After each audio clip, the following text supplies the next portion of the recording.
नमस्कार दोस्तों, स्वागत है आपका अपने चैनल यूट्यूब पे। आज हम लेकर आए हैं देश दुनिया के सबसे बड़ी ताजा महत्वपूर्ण खबरों के बारे में। तो चैनल पर नया तो चैनल को सब्सक्राइब करें, लाइक करें, वीडियो को अंत तक देखिए।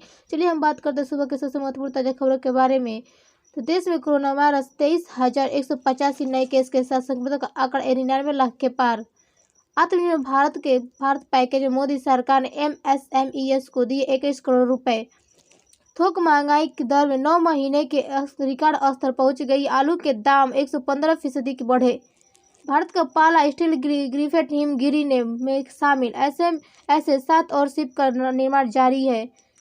बैंक का नया नियम 1 जनवरी से RBI करेगा लागू। खाने पीने की चीज को सस्ती होने के बाद भी नवंबर में बढ़ी महंगाई। 9 महीने में रही सबसे ज्यादा। गुजरात में बनेगा भारत का सबसे बड़ा अक्षय ऊर्जा उत्पादन पार्क। देश में किसानों की भूख हड़ताल पर आज दिल्ली जयपुर राजमार्ग पर यातायात को रोका।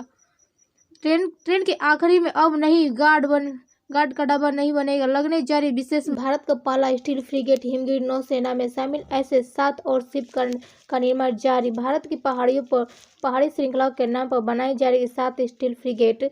सभी 7 स्टील फ्रिगेट अगस्त 2022 नौसेना के बड़े बेड़े में होगी शामिल। कोलकाता में सोमवार को पहले स्टील फ्रिगेट हिमगिरी को लॉन्च किया गया। इसका निर्माण गार्डन रीच शिप बिल्डर्स ने नौसेना के लिए प्रोजेक्ट P-17 के तहत किया। मझगांव डाक और GRSI ने कुल 7 स्टील फ्रिगेट बनाए जा रहे हैं। इनका नामकरण भारत की पहाड़ी श्रृंखलाओं के नाम पर किया गया है, जिसमें नीलगिरी, हिमगिरी, तारगिरी, औद्योगिरी, दूनागिरी, विंध्यगिरी और महेंद्रगिरी है। भारत के कैबिनेट कमेटी ऑन सिक्योरिटी ने परियोजना 17A के डिजाइन कम निर्माण कार्यक्रम को शुरू करने के रक्षा मंत्रालय के प्रस्ताव को सितंबर 2012 में मंजूरी दी थी। फरवरी 2015 में दोनों शिपयार्ड के साथ अनुबंध पर हस्ताक्षर किए गए। भारतीय रक्षा मंत्रालय 11 मार्च 2016 को परियोजना के लिए 13,000 करोड़ के हथियार और सेंसर पैकेज की मंजूरी दी। 17 फरवरी 2017 को स्टील कटिंग समारोह आयोजित किया गया था, जिसमें निर्माण शुरू करने को चिन्हित किया गया था। सितंबर 2018 में DMN और GRS ने भारत को अनुमति दी थी। आत्मनिर्भर भारत पैकेज। मोदी सरकार ने MSME को दिए 21 करोड़ रुपए। वित्त मंत्रालय ने बताया है कि 2020 से अब तक के 7 महीनों में केंद्रीय एजेंसियों और सेंट्रल पब्लिक सेक्टर एंटरप्राइजेज की ओर से micro, small and medium enterprises को 21 करोड़ रुपए के बकाया भुगतान किया जा चुका है। अक्टूबर 2020 में MSME से ज्यादा 5,100 करोड़ रुपए की खरीदारी की गई। उन्हें 4,100 करोड़ रुपए का भुगतान कर दिया गया है। वित्त मंत्रालय ने बताया कि अभी तक उसके पास नवंबर 2020 में शुरुआती 10 दिनों में हुई खरीदारी के आंकड़े उपलब्ध। इस दौरान MSME से 4,700 करोड़ रुपए की खरीदारी की गई और 4,000 करोड़ का भुगतान कर दिया गया। मंत्रालय का कहना है कि अगर किसी तरह से MESM से खरीदारी की जाती है तो पिछले सभी रिकॉर्ड तोड़ देगी। बैंक का नया नियम 1 जनवरी से RBI करेगा लागू। भारतीय रिजर्व बैंक कुछ महीनों में पहले पॉजिटिव पे सिस्टम लाया। बैंक के इस नए नियम के अंतर्गत अब 50,000 रुपये से अधिक पेमेंट पर कुछ डिटेल्स को फिर से यानी दोबारा कंफर्म करना बहुत जरूरी होगा। असल में positive pay system reserve bank का एक नया सिस्टम है। इस नियम के तहत फ्रॉड की गतिविधियों के बारे में पता लगाने में आसानी होगी। बैंक द्वारा इसे 1 जनवरी 2021 से लागू कर दिया गया। क्लियरेंस बैंक की तरफ से भारतीय रिजर्व बैंक के इस सिस्टम के तहत चेक के क्लियर करने से पहले चेक नंबर, चेक तारीख और चेक जारी करने वाले का नाम, अकाउंट नंबर, अमाउंट सहित अन्य तमाम डिटेल्स को उन चेक डिटेल से मिलाया जाएगा। गुजरात में बनेगा भारत का सबसे बड़ा अक्षय ऊर्जा उत्पादन पार्क। भारत का सबसे बड़ा अक्षय ऊर्जा उत्पादन पार्क 30 गीगावाट की उत्पादन क्षमता के साथ ही गुजरात में बनेगा। PMO ने कहा कि गुजरात के कच्छ जिले के बिघाकोट गांव के पास हाइब्रिड रिन्यूएबल एनर्जी पार्क की आधारशिला मंगलवार को प्रधानमंत्री नरेंद्र मोदी रखेंगे। बयान के अनुसार गृह राज्य की अपनी दिन भर यात्रा के दौरान प्रधानमंत्री कच्छ में एक अलवरीकरण संयंत्र और पूरी तरह से शौचालय, दूध प्रसंस्करण और पैकिंग संयंत्र की आधारशिला भी रखेंगे। अक्षय पार्क 72,600 हेक्टेयर में फैला होगा। इसमें पवन और सौर ऊर्जा भंडार के लिए समर्पित जोन और साथ ही सोलर एनर्जी स्टोरेज और वाइंड पार्क गतिविधि के लिए भी एक विशेष जोन होगा। चौंकाने वाला खुलासा 6 वर्ष में सरकार के खिलाफ 10 गुना तक बढ़ी जन शिकायत। आरटीआई में मिली जानकारी। जन शिकायतों में लगातार वृद्धि एवं लोक शिकायत विभाग में आरटीआई में मिली जानकारी। कार्यकाल की 5 साल की अवधि के दौरान 8.57 लाख शिकायतें मिली। साल 2014 में 3 लाख, 2015 में 10 लाख और 2019 में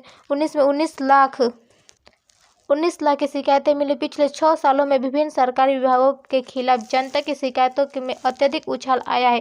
2015 के बाद जन शिकायतों का विभाग सीधे ही प्रधानमंत्री मातहत कार्य कर रहा है। इसने इस दौरान आम जनता की शिकायतों पर खतरनाक 10% की वृद्धि देखी है। इस संवाददाताओं द्वारा दायर सूचना के अधिकार के तहत आवेदन के जवाब में क्रमिक और लोक शिकायत विभाग ने खुलासा किया कि यूपी की 5 साल की अवधि के दौरान 8.57 लाख शिकायतें मिली। ये शिकायतें विभिन्न मंत्रालय और विभागों के खिलाफ थी, जो सवालों का पर्याप्त रूप से जवाब देने में विफल रहे। न्यूजीलैंड कोरोना वायरस से पूरी तरह से हुआ मुक्त। पीएम जेसिंडा वैश्विक महामारी कोरोना वायरस के प्रकोप से परेशान दुनिया में न्यूजीलैंड पहला ऐसा देश है जो इस घातक वायरस के अब पूरी तरह से मुक्त हो गया है। न्यूजीलैंड सरकार ने कोरोना का एक भी एक्टिव केस नहीं होने पर सभी प्रतिबंधों को पूरी तरह से हटा लिया है। न्यूजीलैंड अब सतर्कता के लेवल पर 1 पर पहुंच गया, जो देश के अलर्ट सिस्टम में सबसे निचला स्तर। नए नियमों के मुताबिक अब न्यूजीलैंड के लोगों के जुटने और सोशल डिस्टेंसिंग कोई जरूरत नहीं। हालांकि देश के सभी सीमाएं विदेशियों के लिए बंद रहेगी। न्यूजीलैंड के पिछले सप्ताह में इससे भी ज़्यादा कम कोरोना का कोई भी मामला सामने नहीं आया। प्रधानमंत्री जेसिंडा अर्डर्न ने संवाददाताओं को बताया है कि उन्हें पता चला है कि देश की कोरोना पूरी तरह से मुक्त हो चुका है। बैंक का नया नियम 1 जनवरी से आरबीआई करेगा लागू। भारतीय रिजर्व बैंक कुछ महीनों में पहले पॉजिटिव पे सिस्टम लाया है। बैंक के इस नए नियम के अंतर्गत अब 50,000 रुपये से अधिक पेमेंट पर कुछ डिटेल्स को फिर से यानी दोबारा कंफर्म करना बहुत जरूरी होगा।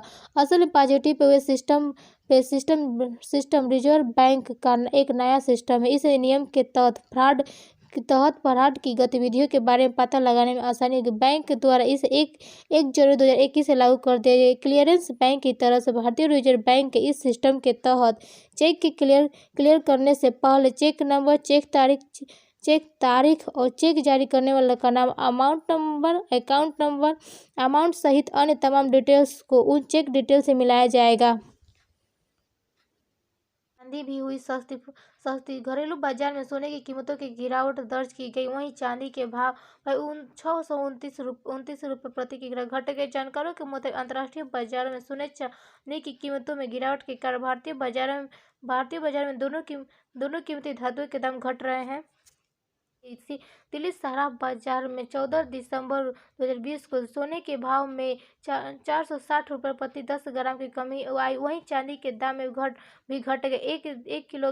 एक किलोग्राम चांदी के दाम में 629 रुपये की कमी आई। पिछले कारोबारी सत्र के दौरान दिल्ली शराब बाजार में सोना 48,831 रुपये प्रति 10 ग्राम पर बंद हुआ, तो वहीं चांदी 63,098 रुपये प्रति ग्राम पर थी। जानकारों के मुताबिक अंतर्राष्ट्रीय बाजारों में गिरावट के कारण भारत में भी सोना चांदी के भाव में कमी दर्ज की गई है।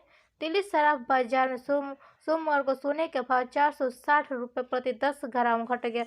राजधानी दिल्ली में 99.9 ग्राम शुद्धता वाले सोने का नया भाव 48,381 रुपये प्रति 10 ग्राम हो गया। पहला स्टील फ्रिगेट हिमगिरी नौसेना में शामिल, ऐसे 7 और शिप का निर्माण जारी। भारत की पहाड़ी श्रृंखला के नाम पर बनाई जा रही 7 स्टील फ्रिगेट। सभी 7 स्टील फ्रिगेट अगस्त 2022 नौसेना के बड़े बेड़े में होगी शामिल। कोलकाता में सोमवार को पहले स्टील फ्रिगेट हिमगिरी को लॉन्च किया गया। इसका निर्माण गार्डन रीच शिपबिल्डर्स ने नौसेना के लिए प्रोजेक्ट P-17 के तहत किया। मझगांव डाक और GRSI ने कुल 7 स्टील फ्रिगेट बनाए जा रहे हैं। इनका नामकरण भारत की पहाड़ी श्रृंखलाओं के नाम पर किया गया है, जिसमें नीलगिरी, हिमगिरी, तारगिरी, औद्योगिरी, दूनागिरी, विंध्यगिरी और महेंद्रगिरी है। भारत के कैबिनेट कमेटी ऑन सिक्योरिटी ने परियोजना 17A के डिजाइन कम निर्माण कार्यक्रम को शुरू करने के रक्षा मंत्रालय के प्रस्ताव को सितंबर 2012 में मंजूरी दी थी।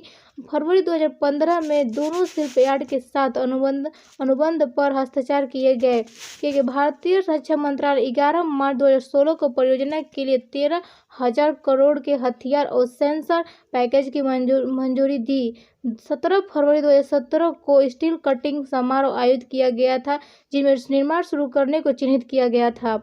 सितंबर 2018 में DMN और GRS ने भारत को अनुमति दी थी।